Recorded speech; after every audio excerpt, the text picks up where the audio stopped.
3, 2, 1.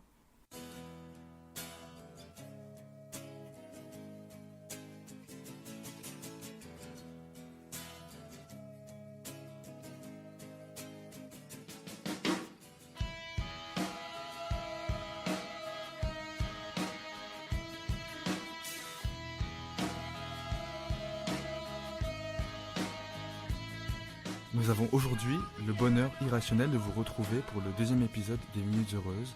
Pour rappel, les Minutes Heureuses, c'est un podcast animé par Sarah et moi, un podcast de philosophie qui se veut clair, compréhensible et ouverte à toutes et à tous.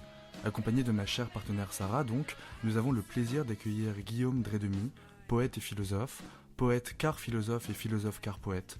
Guillaume est actuellement chercheur attaché à l'Institut de recherche philosophique de Lyon, membre associé du laboratoire de recherche interdisciplinaire de l'Université Saint-Joseph de Beyrouth. Parmi ses nombreuses publications, vous pouvez retrouver des ouvrages de philosophie, Penser le monde de Kant à aujourd'hui aux éditions Quimay, Ardeur de l'idéalisme aux éditions Cosmogone et des recueils de poésie. Le matin des pierres chez La Rumeur Libre, Palingénésia, une poétique de l'éternel retour chez Quimay, ou encore son tout dernier ouvrage, Lettres, publié cette année chez La Rumeur.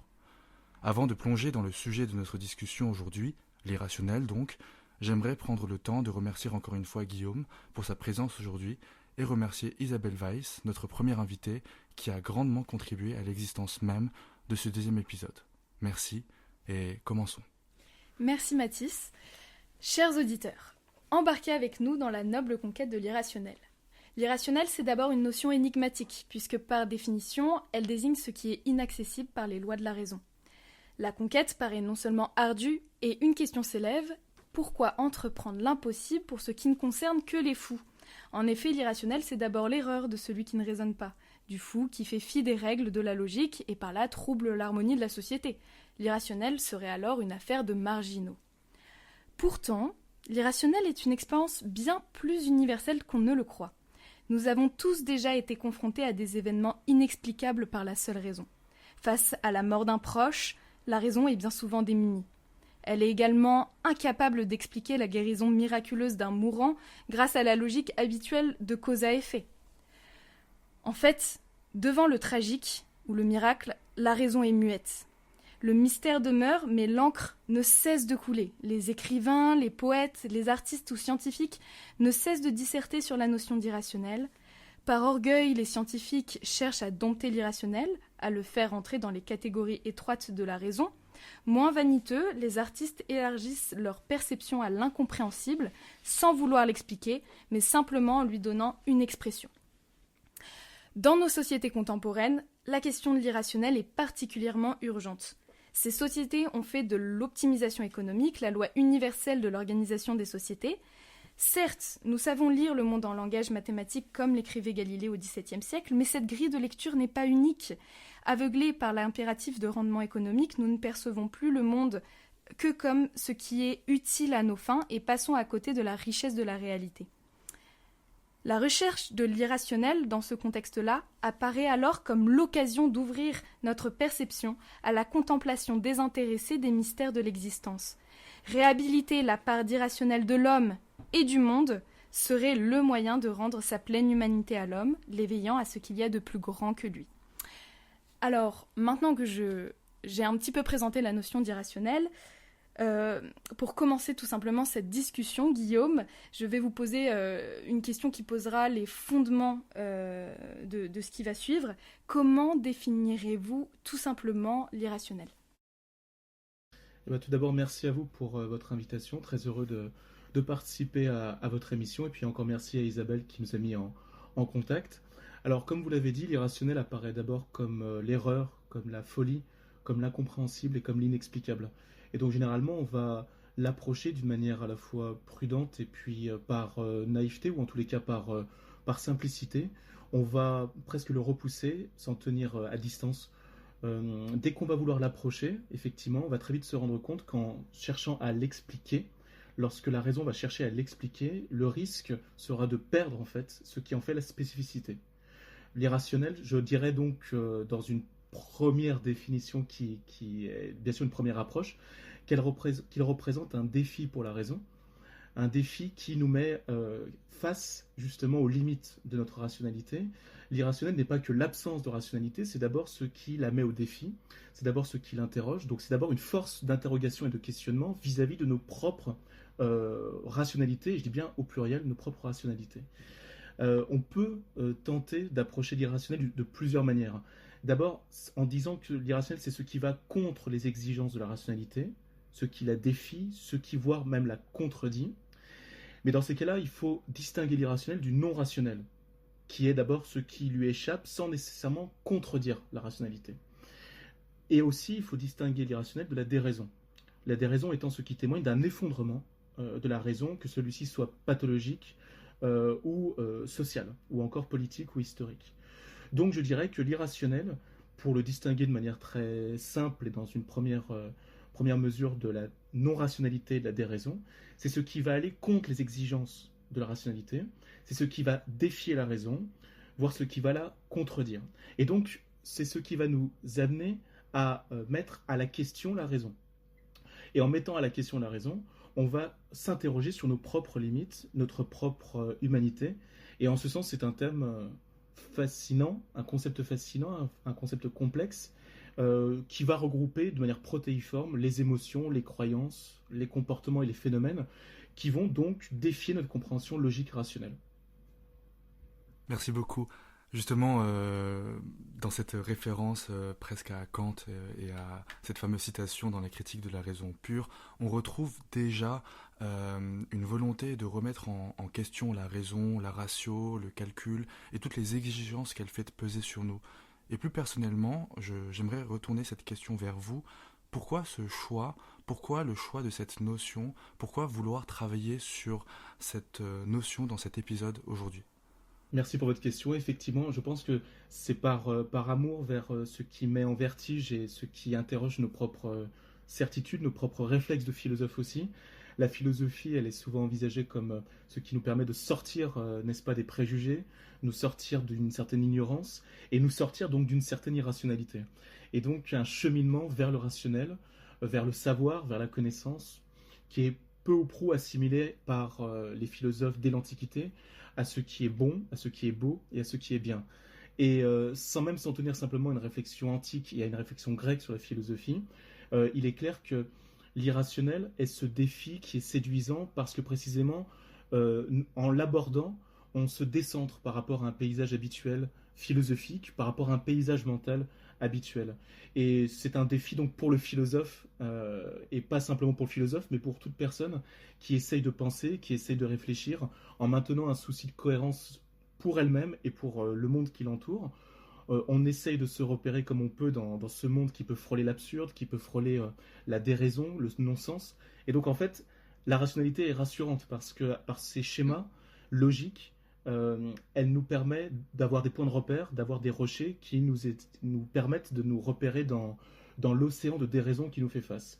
Et bah donc c'est une manière à la fois provocatrice et à la fois, je dirais, sportive, n'est-ce pas, de se plonger dans cet océan de déraison et d'essayer de voir si en fait on peut pas y voir le cœur de notre inquiétude, le cœur de notre démarche même philosophique, qui serait pas tant donc d'évincer l'irrationnel, qui ne serait pas tant de reculer face à lui, mais qui serait au contraire l'objet même de notre dialogue, au sens platonicien même du terme, se pencher sur l'irrationnel pour aller jusqu'au bout de notre discours, aller jusqu'au bout de notre pensée, et mieux comprendre nos limites, mieux comprendre nos ressources aussi, et y voir pas simplement une folie, mais y voir une ressource humaine, très humaine, c'est-à-dire quelque chose qui va ne pas se contenter de la logique, mais qui va nous ouvrir à la poésie, qui va nous ouvrir à l'histoire aussi, puisque l'histoire est tissée d'irrationalité, et je vois ici l'irrationnel comme une recette, ou en tous les cas comme une possibilité d'élargir justement le champ de la réflexion. Et donc, j'imagine que les moyens pour essayer de parvenir à cet irrationnel, à cet objet philosophique justement qui est constamment fuyant, quels sont ces moyens en fait que le philosophe va tenter d'élaborer pour atteindre ou toucher du doigt cet objet ? Alors effectivement, l'irrationnel a différentes figures, différents visages, le côté protéiforme qu'on a évoqué à l'instant qui fait qu'il est insaisissable. On peut parler d'une irrationalité affective, avec les passions, les émotions et les désirs, qui ont toujours en philosophie un rôle ambivalent, à la fois de repoussoir, cette volonté de maîtriser les passions et en même temps de les faire vivre pleinement. On peut parler d'un irrationnel mystique et religieux à travers les expériences de l'ineffable, les extases, l'irrationnel qui devient parfois cet au-delà de la raison. On peut parler encore d'un irrationnel de l'ordre de l'inconscient, pulsionnel, si on repense à la logique à l'œuvre dans les rêves chez Freud, mais pas que. Et enfin, d'un irrationnel de l'ordre de l'irrationnel mythique, hein, si on pense à cette dichotomie, à ce dialogue fondateur pour la philosophie entre le logos et le mythos, le mythe d'un côté et la raison de l'autre. Et je pense qu'effectivement, pour répondre à votre question de manière plus précise, il faudrait plonger d'abord dans cet irrationnel mythique dans tous les sens du terme, à travers la philosophie par exemple de Platon. Comment Platon approche l'irrationnel. Si l'on pense par exemple à la République de Platon, il va d'abord toujours distinguer ce discours logique qui est celui de la raison, du discours du cœur, le thumos, hein, et du discours proprement irrationnel des désirs, qui sera celui de l'épithumia. Et donc on voit que cette âme humaine tripartite, envisagée par Platon, nous amène à penser l'irrationnel non pas comme l'absurdité, non pas comme finalement ce qui serait non compréhensible, mais qui devrait être gouverné. Un irrationnel qui est une part de nous-mêmes, qui doit être gouverné, non pas anéanti, et qui doit être pris en charge, guidé par la raison. On peut penser aussi au délire divin dans le Phèdre de Platon, lorsqu'il parle d'un délire poétique, mystique et érotique. J'aime beaucoup cette phrase dans le Phèdre: ce que nous appelons délire, mania, est souvent supérieur à la sagesse ordinaire. Et à travers là, il y a tout finalement Platon, c'est-à-dire que le mythe irrationnel n'est pas simplement l'archaïque, mais il est aussi pleinement un outil pédagogique. Et en ce sens-là, je pense que c'est un cheminement toujours aussi fondateur et crucial pour nous les philosophes, ce cheminement platonicien. Mais c'est qu'une manière parmi d'autres, bien sûr, d'approcher l'irrationnel. Si on pense après à l'irrationnel plus dans ses approches médiévales, comme mysticisme, on peut penser par exemple à la théologie négative d'un Maître Eckhart ou d'un Denis l'Aréopagite.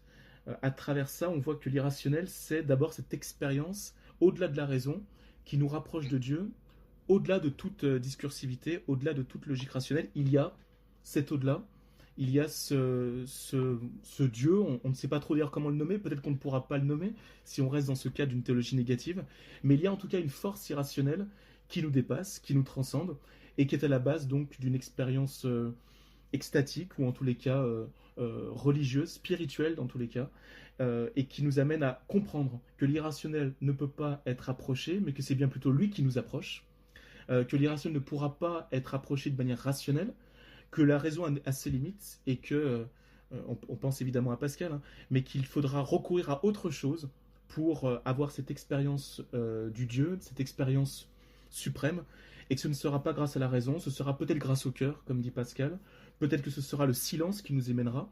Donc là, on est bien loin d'une gouvernance de l'irrationnel par la raison, on est ici bien plutôt dans un cadre médiéval qui nous invite plutôt au recueillement, au silence, et bien sûr à cette expérience fondamentale chez saint Augustin qui sera la foi à travers ses confessions. Vous parlez de l'irrationnel déjà comme une notion qui a été travaillée dans la tradition philosophique à partir de Platon notamment et qui remonte, mais l'irrationnel est aussi une expérience que l'on peut toutes et tous subir, et surtout c'est une expérience dans laquelle qui nous rend capables de comprendre ce qui est écrit et de comprendre parfois des récits amoureux, le deuil, et c'est cette expérience intime, cette expérience humaine, cette expérience qui paradoxalement est à la fois singulière et en même temps partagée de toutes et de tous, qui fait que cette notion, me semble-t-il, est travaillée depuis si longtemps. Elle peut être négative, sous forme de déréliction, l'impression que Dieu n'existe plus, tant les chemins mènent à nulle part, mais elle peut aussi être positive et donner lieu à une foi qui ne se dit plus une mystique. Et justement, en ce sens, nous allons maintenant écouter un extrait de Tolstoï, La mort d'Ivan Ilitch, dans laquelle le héros, plutôt le malheureux héros, se rend compte qu'il mourra et que cette expérience est irrationnelle. Tolstoï, La mort d'Ivan Ilitch. Ivan Ilitch se voyait mourir et était désespéré. Au fond de son âme, il savait qu'il allait mourir, et non seulement il ne pouvait se faire à cette idée, Mais il ne comprenait pas, et ne pouvait comprendre. Il avait appris, dans le traité de logique de Kieswetter, cet exemple de syllogisme. Caius est un homme. Tous les hommes sont mortels, donc Caius est mortel. Ce raisonnement lui paraissait tout à fait juste quand il s'agissait de Caius, mais non quand il s'agissait de lui-même. Il était question de Caius, ou de l'homme en général, et alors c'était naturel. Mais lui, il n'était ni Caius ni l'homme en général. Il était un être à part. Il était Vania, avec maman et papa, avec Mitya et Volodia, avec ses jouets, le cocher, la bonne, puis avec Katanka, avec toutes les joies, tous les chagrins et tous les enthousiasmes de son enfance, de son adolescence et de sa jeunesse. Est-ce que Caius avait jamais senti l'odeur de la balle en cuir que Vania aimait tant ? Caius avait-il jamais baisé la main de sa maman ? Avait-il eu du plaisir à entendre le froufrou de sa robe de soie ?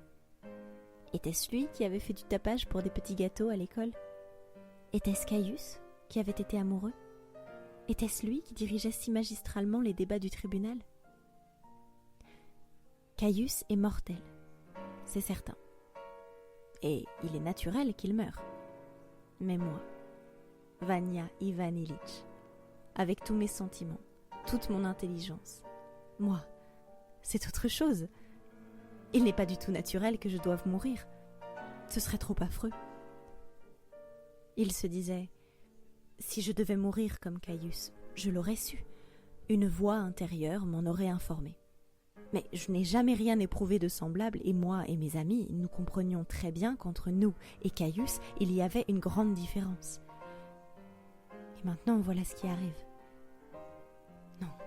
Non, c'est impossible. Impossible. Et cela est, cependant. Mais comment ? Comment comprendre cela ? Et en effet, il ne pouvait pas comprendre, et s'efforçait d'écarter cette pensée connue, fausse, injuste, maladive, pour la remplacer par d'autres plus saines et plus raisonnables. Mais cette pensée revenait de nouveau et se dressait devant lui, non comme une pensée, mais comme la réalité. Dans ce texte de Tolstoï et dans cet extrait précisément, ce que l'auteur cherche à montrer, c'est une expérience de l'irrationnel très particulière, celle de l'individu qui se confronte à l'expérience de sa propre mort imminente. Et nous voulions que justement vous puissiez un petit peu décrire comment l'homme est-il en mesure de surmonter cette expérience singulière de confrontation à l'irrationnel, tout simplement. Oui, merci beaucoup. Ce texte est merveilleux et au cœur de cette mort d'Ivan Ilitch, il y a cette longue agonie qui est décrite par l'auteur. C'est un texte qui est d'une puissance assez inouïe, comme toujours pour les textes de Tolstoï, et qui nous narre la confrontation avec l'expérience fondamentale de l'être humain, qui est le fait d'être jeté devant la mort. Cette expérience de finitude qui, de Pascal à Heidegger, a été approfondie comme la caractéristique fondamentale de notre propre humanité. Le Dasein, il est l'être là pour la mort, qui, comme le rappelle Heidegger, est ce qui va finir, ce qui est jeté dans cet abîme d'angoisse, puisque l'angoisse, qui d'ailleurs est bien sûr au cœur de Être étant, mais qu'on retrouve par exemple chez Kierkegaard ou chez Pascal, cette angoisse qui va définir profondément la condition humaine, cette finitude, et qui va nous distinguer à la fois des autres espèces, mais qui va aussi nous rapprocher les uns des autres, parce que nous partageons finalement cette même expérience fondamentale. Et il y a deux questions, il y a à la fois comment s'y préparer et comment affronter cette expérience. Comment se préparer à l'inéluctable, c'est finalement s'ordonner en soi une certaine discipline de vie qui doit nous amener à être prêts au moment fatidique pour accepter le fatum, au sens presque antique du terme, accepter finalement ce terme inéluctable qui doit, à un moment donné ou à un autre, advenir.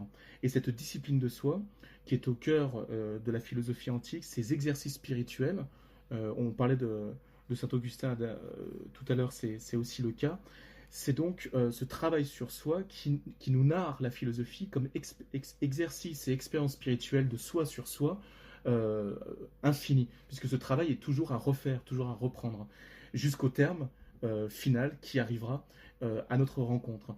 Mais donc cette tâche de préparation infinie, le fait de se sculpter infiniment soi-même pour parvenir à être prêt à ce terme-là, c'est ce qui caractérise notre finitude. Et dans cette tâche infinie, indéfinie plutôt, dans cette tâche indéfinie, est-ce qu'il n'y a pas là une forme d'irrationalité fondamentale, dans le sens où ce travail de soi sur soi, depuis la philosophie antique jusqu'à Heidegger, n'a à la fois pas de terme que nous connaîtrions, nous ne connaissons pas la fin de ce travail, nous ne pouvons pas en décider, hormis l'expérience par exemple stoïcienne du suicide, qui était l'expérience suprême de la liberté d'un point de vue stoïcien. Mais donc ce travail de soi sur soi est presque la définition même de notre irrationalité, puisque nous savons que cette tâche est indéfinie, n'a pas de terme connu de nous-mêmes, et donc on doit s'y préparer. Et au moment de s'y confronter, recourir donc à toute notre expérience passée pour pouvoir aborder avec soit sérénité, soit même aller jusqu'à la joie de cette rencontre avec l'inéluctable. Si l'on pense aux auteurs que l'on citait à l'instant, Heidegger, qui a beaucoup travaillé sur Nietzsche, Kierkegaard aussi, qui est en dialogue incessant avec les travaux antiques, ou que l'on pense justement à précisément Socrate, l'idée c'est d'accueillir avec joie cette expérience imminente. Et donc on retrouve à travers le concept d'amor fati de Nietzsche cette idée qu'il faut accueillir avec les bras ouverts cette expérience de mort imminente, si je puis dire. Donc en fait, l'amor fati peut être, en tous les cas me semble être, une posture intellectuelle, et pas simplement intellectuelle, mais une posture de vie, tout simplement, qui nous amène à vouloir rejouer sans cesse la même vie, si celle-ci pouvait être rejouée, et à accueillir ainsi, avec ce sourire, ce rire philosophique, qui est peut-être le propre de l'homme, cette expérience dramatique, et donc voir derrière la tragédie, finalement, cette comédie infinie qu'est la vie humaine. Ce qui n'enlève rien à l'irrationalité, puisque l'amor fati est une attitude d'une joie inouïe et profondément irrationnelle, qui ne repose sur aucun fondement logique, qui repose à la rigueur sur une expérience de pensée, mais avant tout ça, sur une expérience de vie, où on se positionne sur la question suivante: ai-je le courage d'accueillir avec amour et enthousiasme ce qui pourrait provoquer mon effondrement en d'autres circonstances.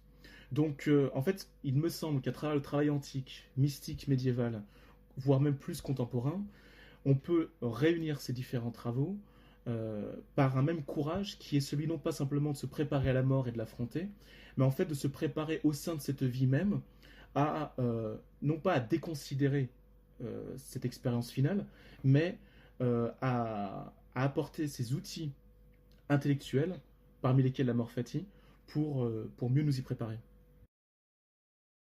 Dans cet exemple de la préparation face à la mort, on a presque l'impression de revoir un Montaigne qui abandonne l'idée de penser à la mort et qui se met à planter des choux et qui est prêt à mourir dans son jardin près de ces choux.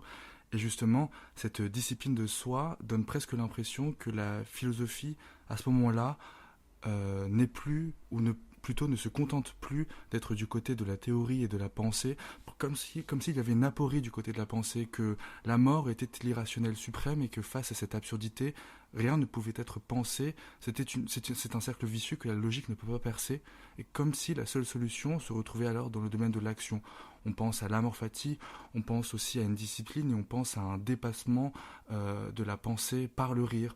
On pense au rire qui supprime le clin d'œil que travaille Nietzsche. Et justement, la question que j'aimerais vous poser est la suivante: comment arriver à cette amor fati? L'idée, c'est de peut-être considérer qu'il faut faire le tri entre des valeurs mortifères et celles qui sont vivifiantes. La pensée nietzschéenne de l'histoire, elle repose sur un oubli salvateur de valeurs mortifères, parmi lesquelles il y aurait des valeurs qui seraient issues et héritées de la morale chrétienne, d'après Nietzsche, puisqu'il est profondément dionysiaque, et comme vous le savez, à travers sa généalogie de la morale, il est critique envers le christianisme, mais sans même, justement, j'ai envie de dire, refermer le propos sur le texte nietzschéen. La préparation consisterait en effet une exigence d'un regard critique qui nous permet de séparer de manière tout à fait concrète certains positionnements, certaines réflexions et certaines valeurs qui nous entraînent vers un déclin à la fois physique et spirituel d'un côté, et au contraire certaines valeurs vivifiantes, on disait tout à l'heure, qui nous portent vers une vie qui reconnaît son fond d'absurdité, et on pense bien sûr à Camus, on pense à Dostoïevski, mais qui tisse au sein de ce fond d'absurdité certains repères, certains rochers de sens, qu'il passe à travers le poème, qu'il passe à travers finalement le texte qui essaye de dessiner un sens dans un océan de non-sens et de déraison. Et donc c'est dans ce travail de restructuration d'un sens permanent et toujours indéfini que se situe probablement le déploiement de notre énergie nécessaire pour survivre dans cet océan de déraison. On pensait à la poésie, mais les philosophies de l'histoire nous permettent d'aborder le problème de l'irrationnel de deux manières. Soit on considère que l'histoire est profondément sensée et que d'un point de vue collectif comme individuel, il faut tâcher de retrouver ce sens derrière justement cette apparence de déraison. On pense à Hegel, bien sûr, l'histoire comme incarnation d'une raison qui progresse dans sa conscience toujours plus lucide de sa propre liberté. On s'achemine donc avec Hegel avec une progression dans le signifiant, dans le rationnel, en dépassant toujours les stades où nous n'étions pas conscients de cette liberté, et peu à peu donc nous progressons sur ce terrain-là. Mais on peut penser aussi à une histoire de manière générale profondément irrationnelle et qui en fait nous empêche de croire à toute forme de logique au sein de laquelle il faut quand même se repérer. Et c'est plutôt justement l'option nietzschéenne, c'est-à-dire que l'histoire n'est pas structurée par un soubassement rationnel comme elle l'est chez Hegel, ou comme elle l'est dans les théologies aussi, qu'on pense à Leibniz ou à Bossuet, où elle est innervée par la raison et progresse toujours en rationalité. Là, au contraire, d'un point de vue nietzschéen, l'histoire est un chaos. Et au sein de ce chaos, il va falloir, pour reprendre un poncif nietzschéen, enfanter une étoile, c'est-à-dire par le rêve, par la danse, par la poésie, par l'ensemble des arts, et de manière générale par le dionysisme, justement, eh bien essayer non pas d'inventer une rationalité, mais d'inventer une vie possible au sein de l'irrationnel, en reconnaissant que l'irrationnel n'est pas la mort, que l'irrationnel n'est pas l'absurdité, mais qu'il est plus profondément une vie forte qui justement essaye de se déployer au-delà des carcans de la rationalité. Et en fait, donc en réalisant que cet océan de non-sens qui me faisait peur, il faut y plonger pour retrouver la vie. Voilà. Et donc les tours de passe-passe nietzschéens, mais on pense à la dichotomie très forte chez Bergson entre intuition et intelligence. Au final, retrouver cette intuition, cet océan de déraison derrière les carcans de l'intelligence et de la rationalité. Retrouver Nietzsche sous Hegel, finalement, c'est retrouver la vie derrière justement une logique mortifère. J'aime beaucoup l'élan poétique et philosophique d'un Bergson, d'un Nietzsche ou encore des romantiques allemands qui ont tous réagi à l'Aufklärung, à la rationalité des Lumières, pour en fait nous retourner finalement au-delà des rationalités qui émergeaient avec la science, avec les Lumières, avec le progrès, à travers les logiques par exemple des encyclopédistes, à travers Condorcet. Derrière tout ça, la vraie vie est ailleurs, comme disait Rimbaud, et donc c'est au sein de cet océan de sens qu'il faut se retourner. Finalement, en vous écoutant, j'ai l'impression que la confrontation à l'irrationnel est un moteur de création de nouvelles valeurs, un moteur de création de nouvelles manières de penser le monde, de penser la réalité, et que finalement l'irrationnel, l'expérience de l'irrationnel est une conscience, permet d'accéder à une conscience plus aiguë de la réalité, une lucidité différente de celle qui naît des raisonnements classiques, on va dire.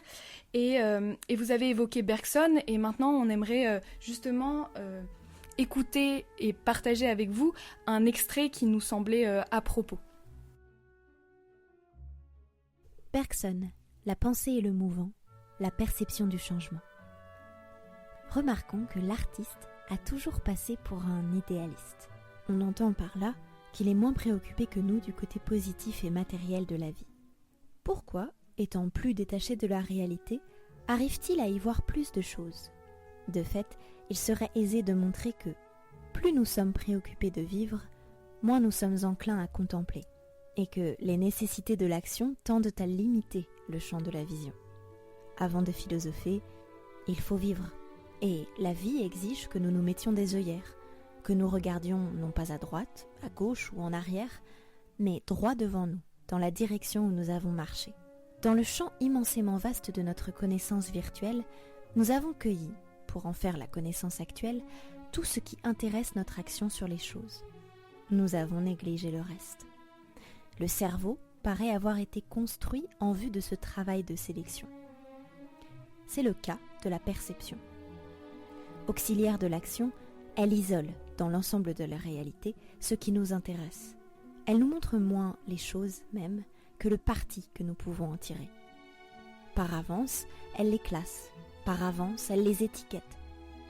Nous regardons à peine l'objet, il nous suffit de savoir à quelle catégorie il appartient. Mais de loin en loin, par un accident heureux, des hommes surgissent dont les sens ou la conscience sont moins adhérents à la vie. La nature a oublié d'attacher leur faculté de percevoir à leur faculté d'agir. Quand ils regardent une chose, ils la voient pour elle et non plus pour eux. Ils ne perçoivent plus simplement en vue d'agir. Ils perçoivent pour percevoir. Pour rien. Pour le plaisir. C'est donc bien une vision plus directe de la réalité que nous trouvons dans les différents arts. Et c'est parce que l'artiste songe moins à utiliser sa perception qu'il perçoit un plus grand nombre de choses. Donc dans ce texte, Bergson évoque justement la distinction entre intuition et intelligence que vous faisiez précédemment, et il montre bien que le commun des mortels, étant attaché à la matérialité de l'existence, va justement, par sa faculté de raisonnement classique, sélectionner les informations utiles simplement en vue de l'action. Donc la perception devient intéressée vers un but utile. Alors que l'artiste, lui, va faire une expérience plus innovante et plus large. Il va élargir sa perception à l'incompréhensible, sans vouloir l'expliquer, justement. Et par là, est-ce que l'artiste ne se fait pas justement le porte-parole de l'expérience de l'irrationnel, là où le commun des mortels se réduit à ce qui lui est utile dans le réel ? Merci à vous. Je pense qu'effectivement, l'artiste, qui est souvent aussi, chez Bergson, Nietzsche et les romantiques, qui est souvent aussi le philosophe, parce que souvent c'est la même figure, le philosophe artiste et l'artiste philosophe, je pense qu'effectivement, en un mot, l'artiste ne trahit pas la vie. Et que c'est ce qui ressort des propos qu'on pourrait dire irrationalistes d'un Bergson, d'un Nietzsche, ou encore des romantiques allemands, qui sont dans cette veine de ne pas trahir la vie par précisément des logiques rationnelles qui viennent la corseter, qui viennent l'éteindre en fait, et qui viennent détruire peu à peu cette vie en la réduisant à ce qu'elle n'est pas. Et donc, à la différence finalement du scientifique qui par son intelligence explique la réalité autour de lui et va donc avoir une approche rationnelle, scientifique, l'artiste, lui, ne va pas expliquer, mais va au contraire comprendre la réalité. Et c'est toute la distinction entre l'explication du réel et la compréhension du réel. Comprendre le réel, à la différence de l'expliquer, c'est avoir un rapport intime et d'empathie avec lui, un rapport de sympathie universelle avec le réel qui m'entoure, auquel j'appartiens et dont je fais partie. Et donc je dirais en un mot que dans une perspective bergsonienne ou encore nietzschéenne, mais qui est aussi une perspective romantique, il s'agit de ne pas trahir la vie en la délivrant d'une simple approche explicative et rationnelle qui vient au final trahir son intimité, qui vient trahir en fait sa spécificité et son identité propre. Et donc ne pas trahir la vie, ce n'est pas forcément qu'un geste élitiste en disant que l'artiste serait, à la différence du commun des mortels, celui qui va comprendre la vie de manière intuitive. Parce que précisément, c'est souvent ce qui ressort de ce genre de discours. L'artiste, il est dans son monde et il va avoir une intuition mystique quasiment du réel dans le cœur essentiel de cette réalité. Alors qu'en fait, l'artiste, dans la démarche d'un Rimbaud, d'un Artaud, c'est souvent celui qui est justement persécuté par le monde, qui va avoir un mouvement de quitter le monde. Donc on pourrait dire en apparence qu'il va se rompre avec le monde des communs des mortels, qui va fuir en Abyssinie ou qui va être aliéné par ce monde du commun des mortels. Mais en réalité, l'artiste véritable n'a qu'une volonté, c'est d'ouvrir les yeux au monde sur lui-même, finalement. C'est toute la veine de l'artiste comme prophète, comme celui qui révèle l'essence intime du monde à ceux qui ne demandent qu'une chose, c'est d'avoir une autre compréhension que la compréhension classique. Et donc l'artiste ne se referme pas sur lui-même. Ou alors, malheureusement, c'est le destin tragique et romantique d'un Hölderlin qui finit dans sa tour d'ivoire. Mais moi, je vois au contraire l'artiste comme celui qui non seulement a une compréhension intime de la vie, mais qui est destiné aussi, de manière pédagogique, à transmettre cette vision claire et intuitive qu'il a de la vie aux autres personnes. Et surtout pas à se refermer sur lui-même, sinon c'est le déclin. Donc la vocation de l'art doit rester pédagogique et dans un cas de transmission, justement, de ce qu'il a compris, d'abord. Et c'est en ce sens-là que je défendrai cette posture. Et Rimbaud écrit « La vraie vie est absente, nous ne sommes pas au monde, je vais où il va, il le faut, et souvent il s'emporte contre moi, la pauvre âme. » Et vous, comment est-ce que vous utilisez, et en quoi plutôt l'irrationnel est-elle une force créatrice dans votre propre travail poétique ? À travers l'amour des différents arts, à travers l'amour de la danse, de la peinture et de la poésie, l'idée c'est de s'ouvrir à d'autres logiques que la logique analytique, d'autres logiques que la logique explicative, d'être dans une approche donc plus compréhensive du réel, essayer donc de faire surgir en toute humilité, puisqu'on est toujours face à ce caractère impossible de la tâche poétique elle-même, qui serait de s'approcher d'un certain absolu, face à cette impossibilité, face à cette fracture entre les tentatives de faire le poème d'un côté et le fait de réussir, quand bien même le mot réussite a un sens dans le travail artistique. On sait toujours qu'on s'est confronté à cette difficulté de la tâche, déjà, face au vide de papier que la blancheur défend, comme disait Mallarmé. Quand on essaie de s'y confronter, et avec le travail du poème, on essaie de faire appel donc à d'autres choses qu'un rapport rationnel au réel. Et quand je dis faire appel à d'autres choses qu'un rapport rationnel au réel, c'est faire appel à la mémoire, faire appel à des bribes de souvenirs, laisser aussi notre pensée être inondée, être submergée par des impressions, par des émotions, par des bribes d'enfance. J'essaye de me positionner un peu à la manière d'un Bergson qui disait de se laisser précisément submerger par cette contemplation, au-delà de tout rapport consumériste et utilitariste avec le monde, au-delà de ce rapport de consommation du monde, essayer de laisser la main tendue, la main ouverte vers la contemplation. Et je crois que tout le défi dans notre société actuelle, c'est d'être dans ce rapport contemplatif au monde. C'est-à-dire de ne pas en rester à une logique consumériste et de s'ouvrir à cette contemplation. Et donc, pour résumer, le travail de l'artiste, ça va être de trouver des moments sans le bruit du monde, de trouver des moments de silence, de recueillement, des moments où on laisse la pensée être submergée par le souvenir, de se laisser aussi aller à un dialogue avec les autres formes d'art, et avec d'autres formes de traditions aussi, poétiques et littéraires. Et au croisement de ces traditions peut émerger un discours singulier. C'est très intéressant ce que vous dites sur l'urgence dans nos sociétés actuelles de trouver d'autres modalités de pensée que la modalité analytique. Et justement, dans nos sociétés contemporaines, les processus de rationalisation vont bon train, surtout sur la question économique. On cherche à rationaliser et optimiser les échanges.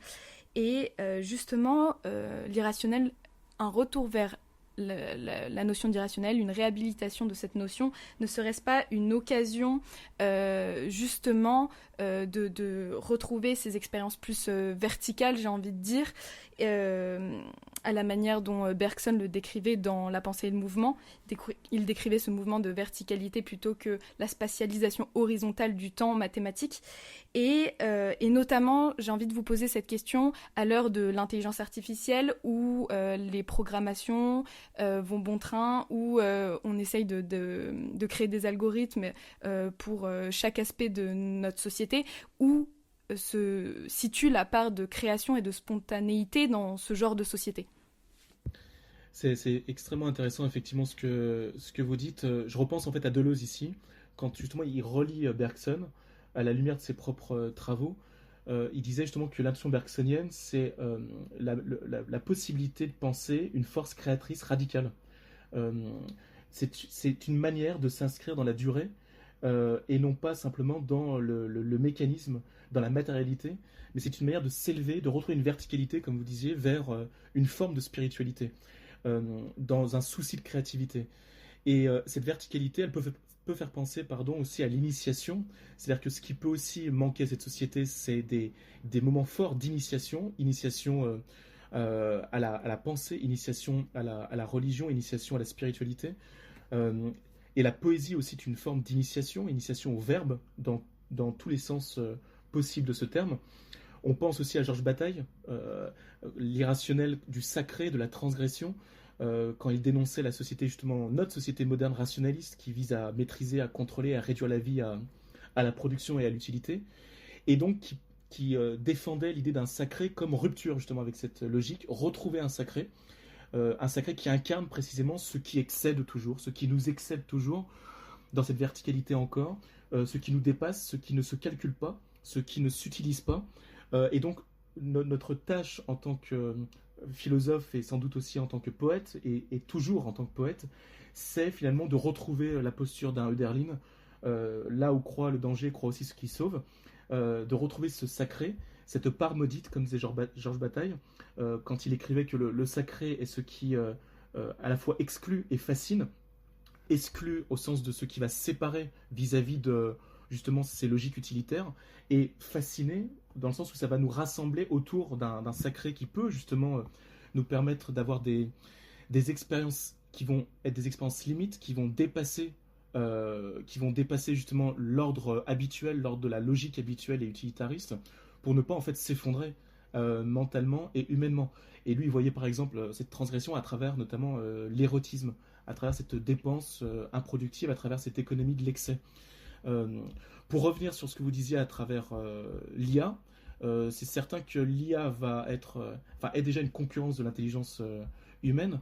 Toute la question, c'est dans quelle mesure elle va très bientôt la dépasser, en sachant qu'au cœur de l'IA, il y a aussi bien sûr des processus irrationnels, puisque on peut le voir que loin finalement d'être une logique complètement rationnelle, cette logique, elle va au sein de l'IA elle-même reposer sur des structures extrêmes, qu'on pense à l'émergence des boîtes noires dans les modèles de deep learning, qui peut illustrer cette irrationalité interne à la machine.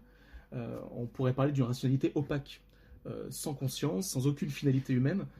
C'est ce que Gunther Anders évoquait dans L'obsolescence de l'homme, en 1956.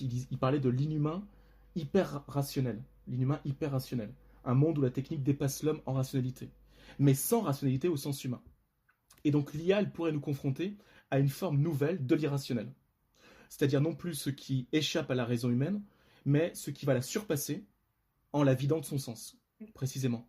Et donc tout notre enjeu en tant qu'humain, c'est de préserver une expérience sensée de notre propre rationalité. Et pour préserver une telle expérience sensée de notre rationalité, la condition, c'est peut-être justement d'élargir notre rationalité, de l'élargir à ce fameux océan, en comprenant qu'en fait, si on sclérose la rationalité sur une logique mathématique et scientifique, on oublie que tout un pan au sens large du logos, il est hanté par le mythos. Et donc en fait, il faut avoir une compréhension élargie du rationnel pour comprendre qu'en son sein lui-même, au sein du logos, comme déjà Platon et les présocratiques en parlaient, il y a un mythe toujours sous-jacent qui ne dépend que de nous de le retrouver.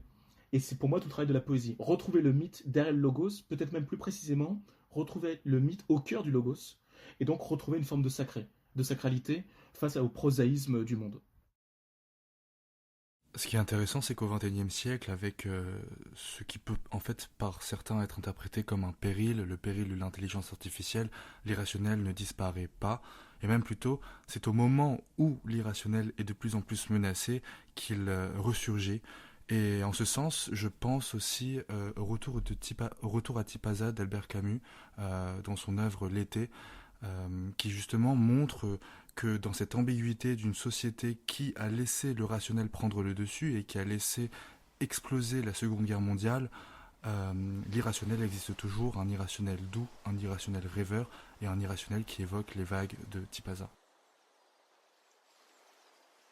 Albert Camus, l'été, retour à Tipaza. Un jour vient où, à force de raideur, plus rien n'émerveille.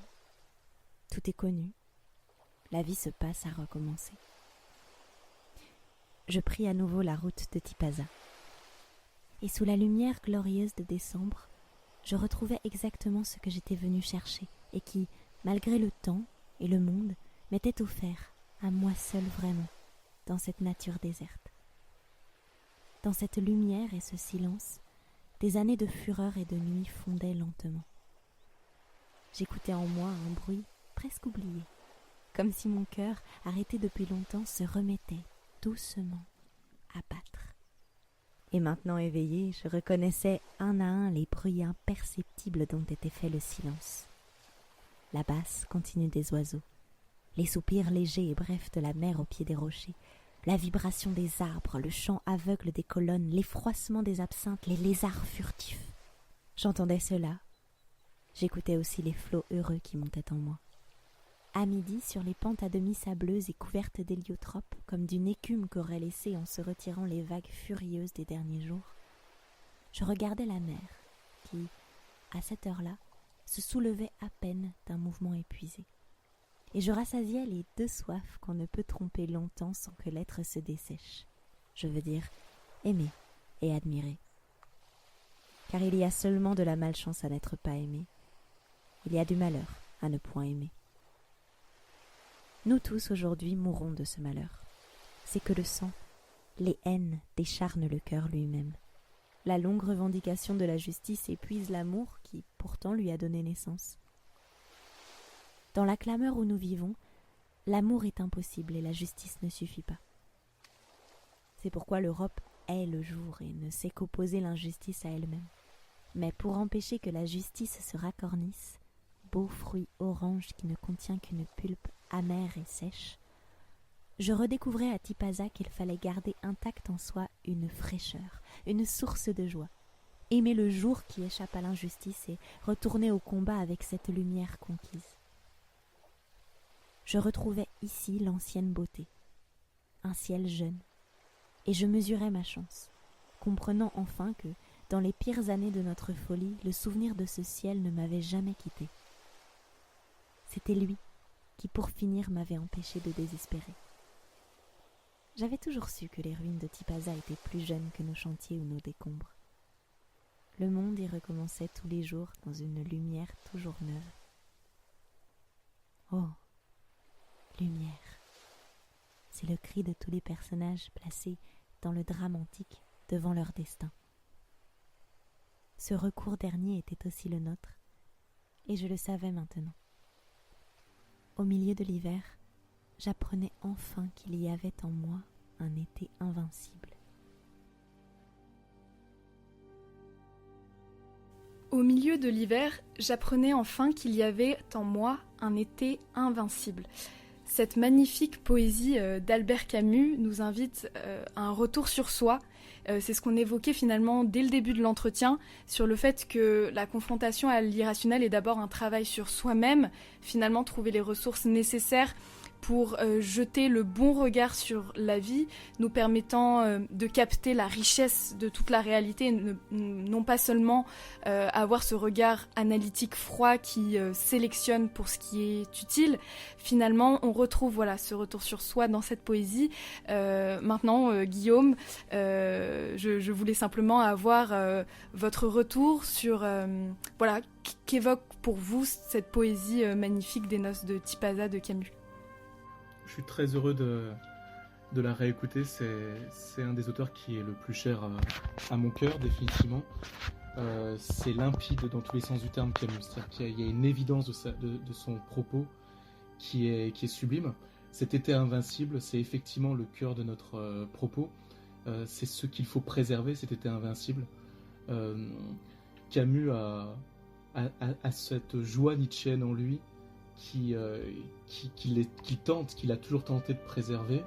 On pense à cette autre phrase célèbre de lui quand il nous dit que l'absurde est né cette confrontation entre un appel humain et le silence déraisonnable du monde. Et toute sa vie a été pour rejoindre justement, au-delà de ce silence, eh bien, la compréhension de cet appel humain. Retrouver le sens de cet appel. La quête d'un sens qui va toujours se heurter au silence du monde. Ce Sisyphe qui est condamné à épouser éternellement, à pousser éternellement le rocher, et à épouser ce rocher aussi. C'est au-delà de ça, c'est un héros de la lucidité, Sisyphe. Il assume son destin sans illusion, ce qui est une forme d'irrationalité parfaitement consciente. Cette lucidité qui est profondément une révolte. Et donc, tout ça pour dire que c'est dans cette révolte, dans cette lutte acharnée pour conserver cet été invincible en moi, que nous pouvons voir une affirmation de la vie dans toute son irrationalité, dans toute son absence de sens aussi, mais du coup dans toute sa profondeur et dans tout son caractère précieux et donc dans son caractère sacré. C'est parce que cette vie est profondément déraisonnable et chaotique qu'elle a cette valeur, parce qu'elle est précisément irréductible à toute autre chose. Elle est unique, et préserver donc cette révolte, préserver cet éclair de vie, ce soleil, ce matin sur les pierres, pour reprendre le titre de mon recueil, c'était préserver justement ça, cette énergie. L'idée c'était ça vraiment, et ce sera toujours ça sans doute, c'est de préserver une forme de vie au cœur du désert du monde, et essayer de faire grandir justement cette vie, la déployer. Et on voit les échos entre Camus et Nietzsche, passer par la révolte comme un acte irrationnel, profondément lucide, profondément éthique donc, et créateur. Ce sera la condition pour qu'au sein de la prose du monde puisse être préservée la vie dans toute sa poésie. Et effectivement, en réécoutant Camus, on voit sans arrêt cette lutte ardente, cette ardeur. Je repensais à ce que disait Lamartine, notre été était en nous. L'été était en nous. Et c'est dans Raphaël, qui est une espèce de poème en prose de Lamartine, qu'il y a déjà tous les linéaments de Camus. Finalement, conclure nos entretiens par un merveilleux texte de Camus va devenir une tradition, et je laisse maintenant toute la place à Mathis. Oui, on espère que cet épisode, un peu plus court que le premier, vous aidera aussi, comme l'écrivait Nietzsche, à féconder des étoiles. J'aimerais encore une fois remercier Guillaume et vous inviter à lire son dernier ouvrage paru cette année chez La Rumeur. Ce sont ses lettres, un recueil de poésie. J'aimerais aussi remercier Sarah qui aussi d'une manière constante m'accompagne et vous accompagne dans ces épisodes. Merci aussi à Mathis. Et j'aimerais remercier Léa Lou pour sa lecture sublime des textes sans qui cette musicalité n'existerait pas chez nous. Et enfin, j'aimerais remercier les auditeurs et les auditrices qui sont restés jusque-là et qui, toujours présents, nous écoutent. Merci beaucoup à vous. Est-ce que vous avez quelque chose à ajouter tous les deux ? Encore un grand merci Guillaume, ce fut un honneur de vous avoir pour cette magnifique discussion que nous avons eue. Merci Sarah, merci Mathis, merci à vous. Au revoir. Au revoir.